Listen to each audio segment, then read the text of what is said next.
Selamat datang kembali di penelusuran mendalam kita. Hari ini kita mau bongkar satu ide yang mungkin kedengarannya agak aneh ya. Dari bagian akhir sumber Anda, buku Effortless. Iya, idenya tuh cukup kuat sih. Idenya tuh gini, bahkan di saat paling buruk sekalipun, kekuatan terbesar Anda itu ada pada pilihan di saat ini.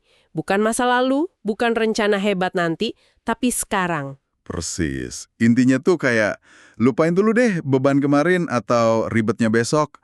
Soalnya, apa yang Anda pilih detik ini, nah, itu justru yang paling nentuin kelanjutannya. Buku ini ngasih cara pandang yang beda banget buat ngadepin momen-momen paling sulit. Kayaknya ini kena banget ke banyak orang ya. Siapa sih yang nggak pernah ngerasa kejebak masa lalu, atau aduh pusing banget sama tantangan di depan mata. Benar banget. Tapi deh kalau kunci perubahan ada di sekarang ini, kedengarannya bikin kita kuat ya. Tapi mungkin juga nggak gampang dilakuin. Coba kita bedah lebih dalam lewat cerita utamanya deh. Oke. Jadi penulisnya ini cerita pengalaman pribadi yang, wah, kuat banget. Soal putrinya Eve. Bayangin deh, anak umur 14 tahun, tadinya ceria banget, tiba-tiba kena penyakit misterius. Penyakit gimana tuh? Gejalanya parah. Lemes banget, ngomongnya jadi pelo, responsnya lambat, bahkan sampai kejang-kejang hebat gitu. Aduh. Yang bikin tambah frustrasi, katanya dokter juga bingung ya. Nah, itu dia. Dokter angkat tangan. Semua tes hasilnya negatif, tapi kondisi Eve ini tiap hari malah makin turun. Kebayang nggak sih putus asanya orang tua, ngadepin sesuatu yang rasanya mustahil dan sakit banget? Pasti fokus mereka cuma satu ya saat itu, kesembuhan Eve. Jelas. Nah, di tengah situasi kayak gitu, penulis ini sadar mereka tuh kayak ada di persimpangan jalan. Ada dua cara buat ngadepin badai ini. Pertama, yang dia sebut jalan yang lebih berat. Jalan yang lebih berat, maksudnya gimana tuh? Itu kayak ngerahin semua tenaga. Kuatir 24 jam, kontak semua ahli, riset gila-gilaan, mikirin skenario paling buruk terus. Mikirnya kan, wah, situasi gawat harus dilawan pakai usaha super keras. Kedengerannya wajar sih ya, reaksi alami gitu kan kalau ada masalah gede kita ngerasa harus berjuang mati-matian. Tapi akibatnya apa? Akibatnya jalan itu nggak bakal awet. Nguras energi banget, risiko burnout-nya tinggi sekali. Nah, disinilah pilihan kedua muncul. Jalan yang lebih ringan. Jalan yang lebih ringan, bukan berarti pasrah gitu. Bukan pasrah sama sekali, tapi lebih ke nyari cara gimana caranya bikin tiap hari itu sedikit lebih gampang dijalanin. Mereka sadar perjuangan ini bisa jadi lama banget, kayak maraton, bukan lari cepat. Jadi burnout itu bukan pilihan.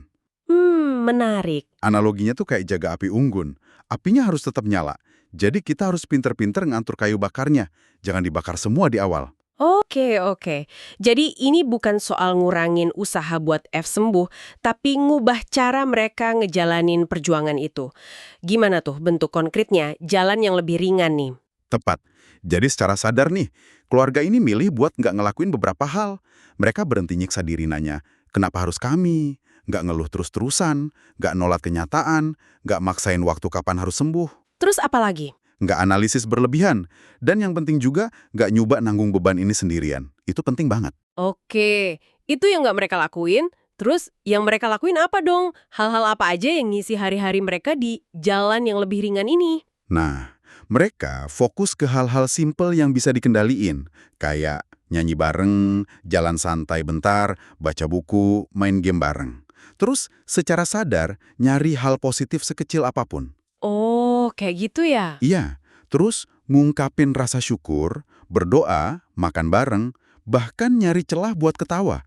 Pokoknya hal-hal yang ngerawat jiwa, bukan malah nguras energi. Hasilnya gimana tuh? Emang kerasa bedanya jalan ini di tengah situasi yang seberat itu? Hasilnya lumayan kerasa loh. Beban jadi lebih ringan, mereka nggak secapek itu, dan yang paling penting, mereka nggak sampai burn out. Wah, itu kunci ya? Banget.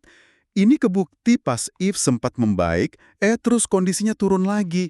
Kemampuan mereka buat bertahan, ini yang bikin mereka sanggup ngadepin kemunduran itu.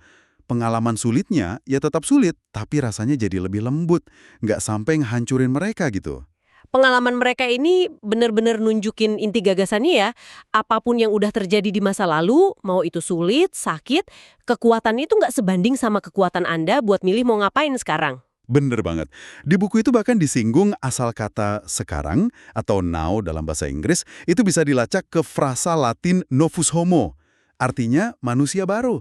Jadi tiap momen itu sebenarnya kesempatan baru buat mulai lagi, buat bikin pilihan beda. Jadi momen sekarang itu titik kekuatan kita ya. Kayak pas kita bilang, oke, saya milih ini, saya putuskan. Atau pas kita ngelepasin beban, misalnya bilang, saya maafin, saya bersyukur, saya terima. Tepat sekali. Tiap pilihan sadar di momen sekarang itu yang ngebentuk arah momen berikutnya. Pesan utamanya jadi jelas banget kan? Hidup itu nggak harus selalu serumit dan seberat yang kita bayangin kok. Iya juga ya. Bahkan di tengah kesulitan paling parah pun, selalu ada ruang buat nyari jalan yang rasanya lebih ringan, lebih simpel. Jadi ingat kutipan Robert Frost soal janji yang harus ditepati, dan perjalanan panjang sebelum istirahat. Nah, perjalanan itu bisa kita pilih jalurnya. Ini pemikiran yang kuat banget sih. Kekuatan memilih ada di saat ini. Nah, buat Anda yang lagi dengerin, pas nanti ngadepin tantangan berikutnya, mau itu gede atau kecil, coba deh berhenti sebentar. Coba renungin ya. Renungin ini, jalan mana yang mau Anda pilih?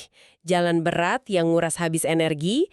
Atau jalan ringan yang bikin Anda bisa bertahan dan mungkin nemuin sedikit ruang buat napas? Kira-kira gimana fokus pada pilihan di sekarang ini bisa ngubah apa yang terjadi selanjutnya buat Anda?